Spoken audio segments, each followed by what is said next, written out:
Hello student, मैं शिवानी सोलन आपका welcome करती हूँ आपके अपने यूट्यूब चैनल एसएससी बुलेट पर। आज हम इस क्लास के अंदर डिस्कस करने वाले हैं क्लोज टेस्ट को। क्लोज टेस्ट करते हुए बहुत सारे ऐसे बच्चे जिनको प्रॉब्लम आती है कि किस तरह से हम क्लोज टेस्ट को करें कि हमारा करेक्ट भी हो जाए और समय भी कम से कम लगे। ठीक है, अब दो पॉइंट्स हैं जिनको लेकर बच्चे बहुत ज्यादा कंफ्यूज होते हैं कि क्या क्लोज टेस्ट में हमें सबसे पहले पूरे पैराग्राफ को रीड करना चाहिए एंड आफ्टर दैट फिर हम वर्ड टू वर्ड रीड कर क्वेश्चंस को करें।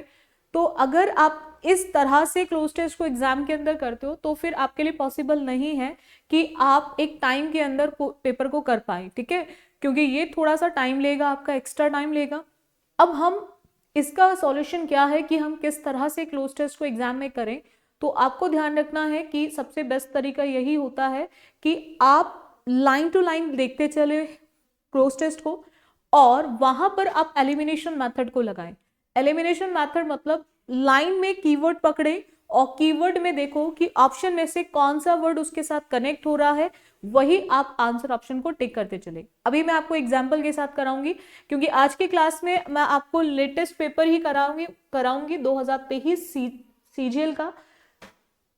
जिन स्टूडेंट ने भी टारगेट कर रखा है 2024 सीजीएल, तो वो बच्चे रेगुलर क्लासेस को लेते रहे एसएससी बुलेट पे। आपको ध्यान रखना है दो चीजों को बच्चों। सबसे पहला पॉइंट क्या आता है कि जैसे मैं बात कर रही हूं यहां पर, अगर मैं यहां पे बात करूं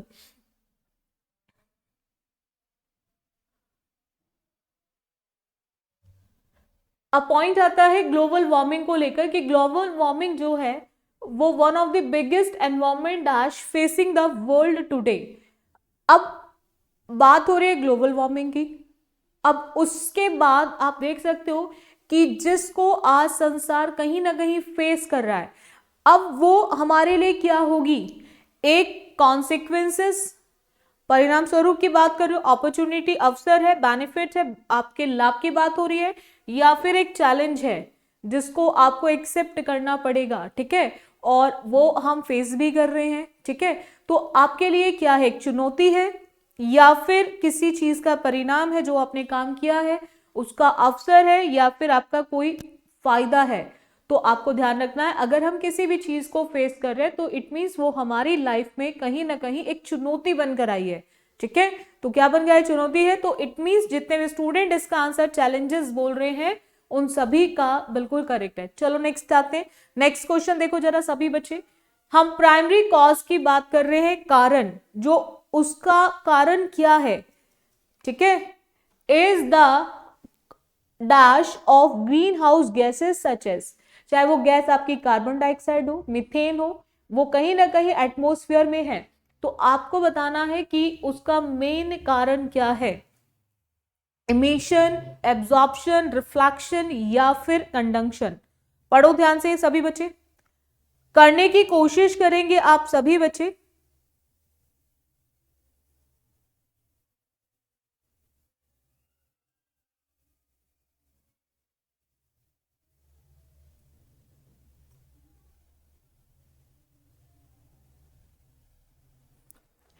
वेरी गुड, बहुत ही अच्छे बच्चे। देखो यहाँ पे क्लियरली लिखा है ग्लोबल वार्मिंग का कारण। अब कारण क्या है, जो भी ग्रीन हाउस गैसेस है, चाहे वो कार्बन डाइऑक्साइड हो चाहे वो मीथेन हो, हमारे एटमॉस्फेयर में उनका क्या है, एक फैलाव है, मतलब फैली हुई है, वही एक कारण है। ठीक है, तो यानी कि emission is the correct one. जितने भी स्टूडेंट इसका आंसर इमिशन बोल रहे हैं, यानी कि जिसका मतलब होता है जब कोई चीज फैली हुई हो। ठीक है, तो फैलाव वहां पर हम लोग इमिशन वर्ड का, क्योंकि एब्जॉर्ब करने के लिए एब्जॉर्प्शन, रिफ्लेक्शन, जैसे आप मिरर में देखते हो तो एक रिफ्लेक्शन आता है। नेक्स्ट आते हैं, नेक्स्ट पॉइंट देखो जरा सभी बच्चे, नेक्स्ट क्वेश्चन करेंगे। अब these gases heat from the sun causing the earth temperature to rise. ये जितनी भी आपकी गैसेस हैं ये सब गर्म होती है, कहां से, सन से। और यही रीजन है कि कहीं ना कहीं अर्थ का जो टेम्परेचर है वो बढ़ता भी है। और that the dash effects of global warming are widespread and include more frequent and severe weather events। अब किस तरह के प्रभाव होंगे उसके ग्लोबल वार्मिंग के, जो कहीं ना कहीं दूर दूर तक फैल रहे हैं, और उसका रिजल्ट ये है कि कहीं ना कहीं हमारे जो वेदर इवेंट्स है वो भी बहुत ज्यादा क्या है, गंभीर, भयंकर। तो आपको चेक करना है ये कैसा इफेक्ट होगा, नेगेटिव, पॉजिटिव, न्यूट्रल, या फिर आप जिसको इग्नोर कर सकते हो। देखो जरा क्या आएगा, बिल्कुल सही है, क्योंकि अगर अर्थ का टेम्परेचर बढ़ रहा है तो ये उसका किस तरह का इम्पैक्ट होगा, किस तरह का इफेक्ट होगा, कैसा प्रभाव होगा, नेगेटिव प्रभाव होगा। तो negative is the correct one. चलो नेक्स्ट आते हैं, फोर्थ ब्लैंक के लिए जरा चेक करो क्या होगा।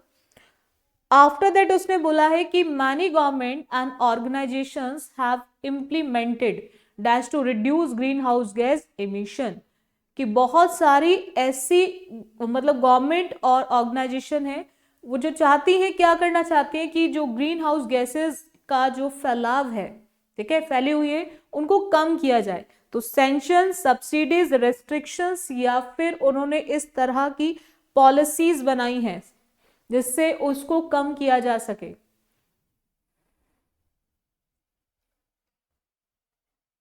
बिल्कुल सही है, बहुत सारी पॉलिसीज को इंप्लीमेंट किया गया है जिससे क्या हो, कम की जा सके क्या, ग्रीन हाउस एमिशन को। ठीक है, नेक्स्ट आते हैं, फिफ्थ ब्लैंक के लिए जरा चेक करो क्या होगा।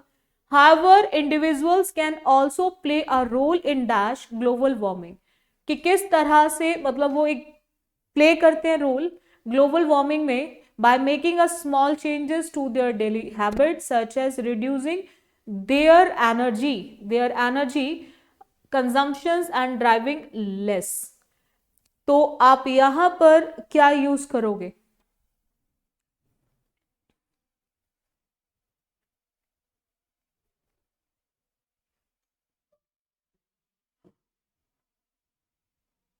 बिल्कुल सही है, अगर आप एनर्जी कंजम्पशन को रिड्यूस कर रहे हो, ड्राइविंग को भी कम कर रहे हो, तो इट मीन्स कहीं ना कहीं अगर इस तरह के छोटे छोटे चेंजेस आप अपनी डेली हैबिट्स में लेकर आते हो तो इससे उसको क्या किया जा सकता है, कम किया जा सकता है। मिटिगेट होता है किसी भी चीज को कम करना, रिड्यूस करना, लिसन करना। ठीक है, वहां पर हम लोग यूज करेंगे, mitigating is the correct one. चलो नेक्स्ट आते हैं, नेक्स्ट एक और पैराग्राफ देखो। वी मस्ट अंडरस्टैंड, हमें समझना चाहिए, people can process very little information presented orally, so it is a dash particular for a teacher to realise the student has sometimes listen to 3 or 4 teachers. अब आपको check करना है कि ये कैसा केस है, अर्जेंट है, इमेटीरियल है, अननेसेसरी है, या फिर ये बहुत ज्यादा इंपॉर्टेंट है जिसको टीचर्स को समझना चाहिए।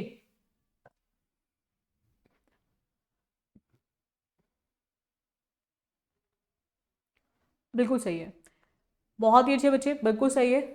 ये कैसा केस है, एक इंपॉर्टेंट है।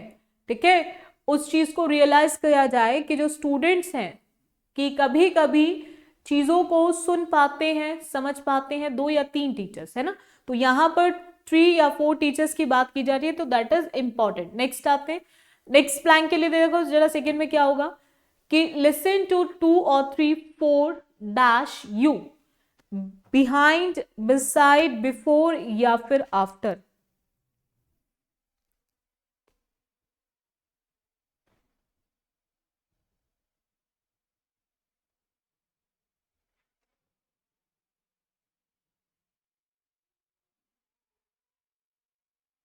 बिल्कुल सही है, दैट इज बिफोर। बिसाइड मतलब होता है at the side of, at the side of जब किसी भी चीज के निकट की बात की जाए, बिहाइंड किसी चीज के पीछे, और आफ्टर मतलब बाद में। तो जितने स्टूडेंट इसका आंसर बिफोर बोल रहे हैं सभी का बिल्कुल करेक्ट है। थर्ड देखो जरा, थर्ड क्या होगा।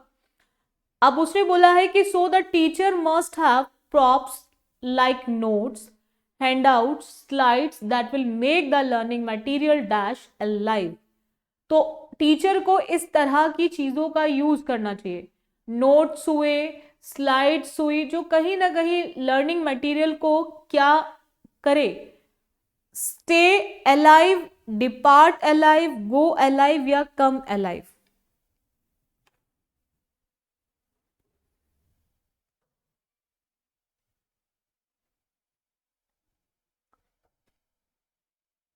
बिल्कुल सही है, that is come alive. Next आते हैं, नेक्स्ट पॉइंट देखो फोर्थ ब्लैंक के लिए जरा क्या होगा। अनदर इंपॉर्टेंट थिंग टू, अब उससे पहले एक ऊपर दे रखा है, एक विजुअल एड की बात की जा रही है, लिटिल मूवमेंट और colourful get the students attention, कि अगर आप विजुअल एड वगैरह की हेल्प लेते हो तो उससे क्या होता है कि मतलब कहीं ना कहीं स्टूडेंट्स का अटेंशन आता है। अनदर इंपॉर्टेंट थिंग जो होती है टू गेस या डिटेक्ट या रियलाइज या फिर decide is that long complicated sentences spoken fast are simply too difficult for student to understand. बिल्कुल सही बात है कि लॉन्ग सेंटेंसेस जो बहुत ज्यादा कॉम्प्लिकेटेड हो, ठीक है, फास्ट तरीके से बोल दिए जाते हैं, लेकिन बच्चा जब उसको समझने लगता है तो उसको मुश्किल आती है उन चीजों को समझने में। तो आपको चेक करना है यहाँ पर ये अनदर इंपॉर्टेंट थिंग किस चीज को लेकर है, रियलाइज करने को, गेस करने को, डिटेक्ट करने को, या फिर इस चीज को डिसाइड करने को। बिल्कुल सही है भाई, आप इस चीज को जब खुद रियलाइज करोगे तभी तो आपको पता चलेगा कि कितनी प्रॉब्लम होती है चीजों को समझने की। That is realise is the correct one. चलो नेक्स्ट आते हैं, फिफ्थ ब्लैंक के लिए जरा चेक करो। It is therefore that to use short sentences that make sense to them instantly. अब कंपलसरी है ये, एडवाइस है, आपको दी जा रही है, या मैंडेटरी है, या फिर प्रोहिबिटेड है, मना करने की बात की जा रही है। आपको ऊपर उसने एक पॉइंट बताया है कि अगर आप बहुत बड़े सेंटेंसेस को बहुत तेज तरीके से बोलते हो तो उसको एक बच्चे के लिए समझना बहुत मुश्किल होता है। उसकी बजाय अगर आप छोटे सेंटेंसेस को यूज करते हो तो शायद वो उनके लिए सेंस, वो उन चीजों को बहुत जल्दी से समझ सकते हैं। तो ऐसा आपको क्या किया जा रहा है, एडवाइस किया जा रहा है। तो ये चीज आपके लिए क्या है, एक एडवाइजेबल चीज है कि अगर आप इस एडवाइस को मानते हो तो शायद उन बच्चों के लिए उनको करना आसान हो जाएगा। That is a case of advisable. चलेगा, नेक्स्ट आते, एक और पैराग्राफ देखेंगे जरा सभी बच्चे। एम्बिशन सभी का लाइफ में होता है, कुछ करना। आप लाइफ में क्या करना चाहते हो, आपको चेक करना है। Ambition is a vital ingredient for success, एक बहुत ही इंपॉर्टेंट इंग्रेडिएंट माना जाता है सक्सेस का, आपकी सफलता का। Without ambition to push us we will not be dash of great achievement. अगर आप सोचो बिना आप एम के आपको क्या किया जाए, पुश किया जाए, ठीक है, तो हम क्या नहीं होंगे, एबल नहीं होंगे अचीवमेंट को करने के लिए, या फिर कैपेबल नहीं होंगे, या फिर ड्यूरेबल नहीं होंगे।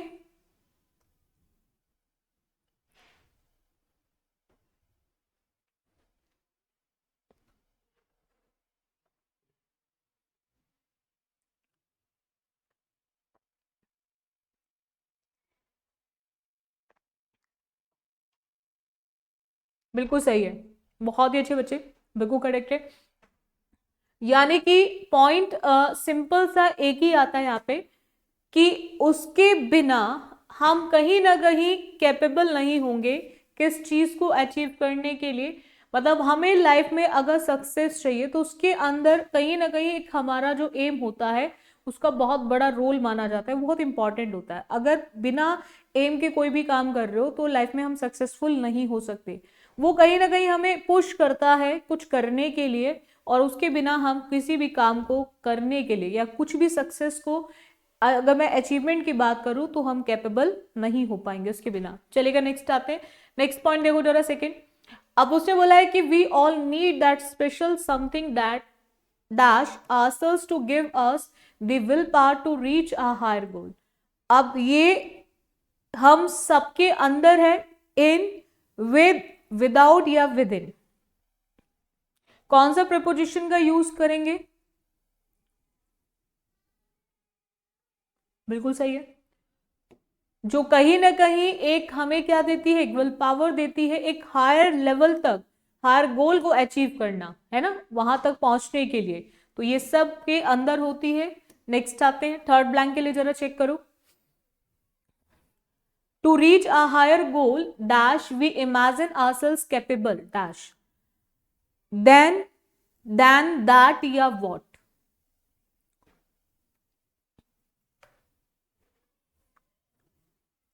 सीधा सीधा ग्रामर बेस्ड क्वेश्चन है, सीधा सीधा ग्रामर बेस्ड क्वेश्चन है। हमें यहाँ पे हाई नहीं हायर दे रखा है। हायर का मतलब होता है कंपैरेटिव डिग्री, है ना। और जहां कंपैरेटिव डिग्री होगा तो वहां पर आप यूज करेंगे comparative connector then, THAN then. तो यहां पर आप लिखेंगे कंपैरेटिव कनेक्टर देन। तो यहां पे higher goal then we imagine ourselves capable. Next आते हैं फोर्थ ब्लैंक के लिए, जरा चेक करो। We imagine ourselves capable dash. Capable के साथ आप कौन सी प्रिपोजिशन का यूज करेंगे? अबाउट, ऑफ या ऑन।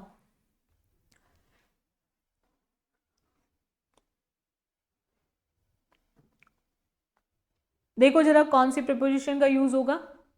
बिल्कुल सही है, बहुत ही अच्छे बच्चे, बिल्कुल ठीक है। इस क्वेश्चन का आंसर ऑलरेडी फर्स्ट वाले में, फर्स्ट के नीचे जो सेकंड था आपने पढ़ा होगा यहाँ पे कि we will not be able dash of great achievement. First line के नीचे लिखा है ना, सेकंड में जहां पे फर्स्ट ब्लैंक पूछा हुआ है। तो यहां पर हमने फर्स्ट ब्लैंक में क्या फिल करा था? कैपेबल, है ना। तो कैपेबल के साथ कौन सी प्रीपोजिशन आती है? ऑफ। तो इस क्वेश्चन का आंसर ऑलरेडी पैराग्राफ में दिया गया था। ऐसे बहुत सारे केसेस होते हैं बच्चों जहां पर कुछ क्वेश्चंस के आंसर्स उसी पैराग्राफ में दिए गए होते हैं।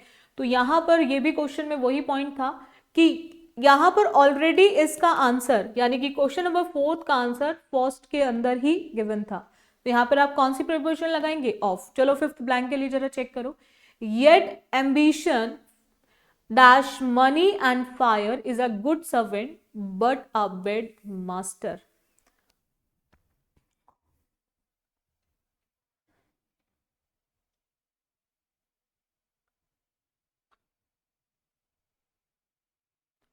बिल्कुल, ये मनी और फायर एक अच्छे सर्वेंट हो सकते हैं बट एक ये क्या है? एक बैड मास्टर है। तो अगर हम बोलते हैं कि इस तरह कौन कौन सी चीजें हैं, एग्जाम्पल्स देते हैं। तो एग्जाम्पल्स दिए ना हमने, किसका? मनी का और फायर का, जो एक अच्छे सर्वेंट है लेकिन बेड मास्टर है। तो जहां एग्जाम्पल्स की बात करेंगे वहां पर हम लोग क्या यूज करेंगे? लाइक बोलते ना कि मैं इस तरह के लोग, जैसे कि इस तरह के लोग, लाइक एग्जाम्पल देते हो। तो यहां पर भी वही एग्जाम्पल्स दिए गए ना। तो जितने स्टूडेंट इसका आंसर लाइक बोल रहे हैं उन सभी का बिल्कुल करेक्ट है, like is the correct one. 2 classes बच्चों आपकी लाइव चलती है रेगुलर। एक सुबह 10 बजे चलती है आपकी लाइव क्लास और एक चलती है आपकी 3:15 पर। इन दोनों लाइव क्लासेस को आप बच्चे रेगुलर लेते रहें, आप सभी स्टूडेंट्स। बाकी जो भी आपको रिकॉर्डेड क्लासेस मिलती हैं, ठीक है, चाहे वो आपकी पैराजंबल की हो या फिर आपके क्लोज टेस्ट की हो, उन क्लासेस को भी ले। और आपकी क्लास जो है 24 तारीख से 24 जन से रात 9 बजे क्लास स्टार्ट हो रही है, जिसके अंदर मैं आपको टॉपिक वाइज प्रैक्टिस क्वेश्चंस कराऊंगी ग्रामर के। जिन स्टूडेंट को भी प्रॉब्लम आ रही है टॉपिक वाइज प्रैक्टिस कराऊंगी मैं आपको ग्रामर के टॉपिक्स की। तो आप उस क्लास को जरूर लें। जिन स्टूडेंट की भी ग्रामर बहुत ज्यादा कमजोर है, उनको प्रॉब्लम आती है, तो मैं वहां पर उस क्लास के अंदर आपको टॉपिक वाइज क्वेश्चंस कराऊंगी रात, ठीक है। सो बाकी जिन स्टूडेंट की ग्रामर बहुत ज्यादा वीक है वो रात 9 बजे वाली क्लास को जरूर लें। जिनको वोकैब में प्रॉब्लम आती है सुबह 10 बजे लें। बाकी 3:15 की जो क्लास होती है जिसके अंदर हम डिस्कस कर रहे हैं आपके प्रीवियस पेपर्स को, जो भी पेपर्स आपके 2023 में हुए हैं, तो उन क्लासेस को आप सभी बच्चे रेगुलर बेसिस पे लेते रहें। और बाकी क्लासेस अच्छी लगती हैं तो क्लासेस को लाइक और शेयर कर दिया करो आप सभी बच्चे। कुछ स्टूडेंट्स ऐसे हैं जिनको इंग्लिश फाउंडेशन बैच लेना है, तो अगर आप बच्चे इंग्लिश फाउंडेशन बैच लेना चाहते हैं तो आप प्ले स्टोर पे जाएं, वहां से एसएससी बुलेट ऐप को डाउनलोड करें और वहां से आप इंग्लिश फाउंडेशन बैच को ले सकते हैं। ये बैच 3-in-1 है। ये 3-in-1 क्यों है बच्चों? उसका रीजन है कि इसके अंदर आपका ग्रामर भी आता है, वोकैबुलरी भी आता है और उसके साथ साथ आपका रीडिंग सेक्शन, यानी कि तीनों सेक्शंस आपको इस बैच के अंदर मिलेंगे। और ये प्री प्लस मेंस दोनों के लिए बना हुआ है। ये प्री के लिए भी है और उसके साथ साथ ये आपके मेंस के लिए भी है, ठीक है। और कुछ ऐसे स्टूडेंट्स हैं जिनकी तैयारी हो रखी है, तो अगर आप मॉक टेस्ट की सीरीज लगाना चाहते हैं तो आप एसएससी बुलेट पर मॉक टेस्ट की सीरीज भी लगा सकते हैं, ठीक है, वो भी आपको मिल जाएगी, मॉक टेस्ट की सीरीज मिल जाएगी। आप कोई भी एग्जाम की तैयारी कर रहे हो, चाहे आप CHSL के स्टूडेंट हो, चाहे CGL के स्टूडेंट हो, आप सभी बच्चे मॉक टेस्ट लगा सकते हैं एसएससी बुलेट की। और बाकी जिनको भी लाइव क्लास की पीडीएफ चाहिए तो उसके लिए आपको टेलीग्राम पर जुड़ना होगा एसएससी बुलेट के। तो डिस्क्रिप्शन में जब आप देखोगे तो आपको 2 लिंक मिलेंगे, एक तो आपको मिलेगा लिंक आपके ऐप का, एप्लीकेशन का, और दूसरा लिंक आपको टेलीग्राम का मिलेगा। तो आप वहां से जुड़ सकते हैं, वहां पर आपको पीडीएफ हर क्लासेस की मिल जाएंगी, ठीक है। So thank you student for this session. बाकी करेंगे हम नेक्स्ट क्लास में। नेक्स्ट में मैं कुछ और आपको क्लोज टेस्ट कराऊंगी 2023 के।